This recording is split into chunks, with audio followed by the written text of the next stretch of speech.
नमस्कार, one India Hindi में आपका स्वागत है। मैं हूं शिखा धूरिया।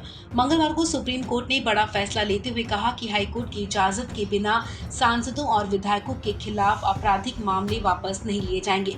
कोर्ट ने कहा कि राज्य सरकारें संबंधित हाईकोर्ट की इजाजत के बिना केस वापस नहीं ले सकेंगी। कोर्ट ने ये भी कहा कि सभी हाईकोर्ट के रजिस्ट्रार जनरल अपने चीफ जस्टिस को सांसद और विधायकों के खिलाफ लंबित निपटारे की जानकारी दें। सीबीआई कोर्ट और अन्य कोर्ट सांसदों और विधायकों के खिलाफ लंबित मामलों की सुनवाई जारी रखें। कोर्ट ने कहा कि सांसदों विधायकों के खिलाफ आपराधिक ट्रायल के जल्द निपटारे की निगरानी के लिए सुप्रीम कोर्ट स्पेशल बेंच का गठन करेगा। सांसदों विधायकों के खिलाफ लंबित मामलों पर स्टेटस रिपोर्ट दाखिल नहीं करने पर केंद्र सरकार से सुप्रीम कोर्ट ने नाराजगी जताई है। सीजेआई एनवी रमना ने कहा कि हमने शुरू में ही केंद्र से आग्रह किया था कि वो सांसदों विधायकों से संबंधित लंबित मामलों में गंभीर हो, लेकिन केंद्र सरकार की तरफ से कुछ नहीं हुआ, कोई प्रगति नहीं हुई।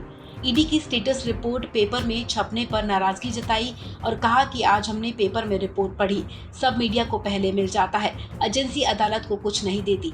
ईडी के हलफनामा भी फॉर्मेट में नहीं है और इसमें सिर्फ आरोपियों की सूची है।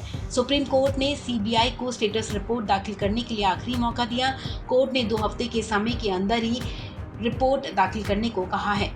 आपको बता दें कि सीबीआई की तरफ से एसजी तुषार मेहता ने कहा कि सीबीआई ने इस मामले में अभी स्टेटस रिपोर्ट दाखिल नहीं की है। उन्होंने कहा कि रिपोर्ट दाखिल करने के लिए कुछ और समय चाहिए। सीजेआई ने कहा कि एक स्पेशल बेंच का गठन करना होगा जो इन मामलों की निगरानी करेगी। तुषार मेहता ने कहा कि वो भरोसा दिलाते हैं कि केंद्र सरकार इसके लिए पूरी तरह प्रतिबद्ध है। जल्द ही सही तरीके से स्टेटस रिपोर्ट जारी कर दी जाएगी। वहीं वकील कामिनी जायसवाल ने कहा कि अकेले गुजरात में 700 अपील लंबित है। अदालती आदेश सिर्फ ट्रायल को लेकर है। सीजेआई ने कहा कि वो इन मुद्दों पर स्पष्टीकरण के लिए स्पेशल बेंच का गठन करेंगे। इस खबर में फिलहाल इतना ही। तमाम अपडेट्स के लिए आप बने रहिए वन इंडिया हिंदी के साथ।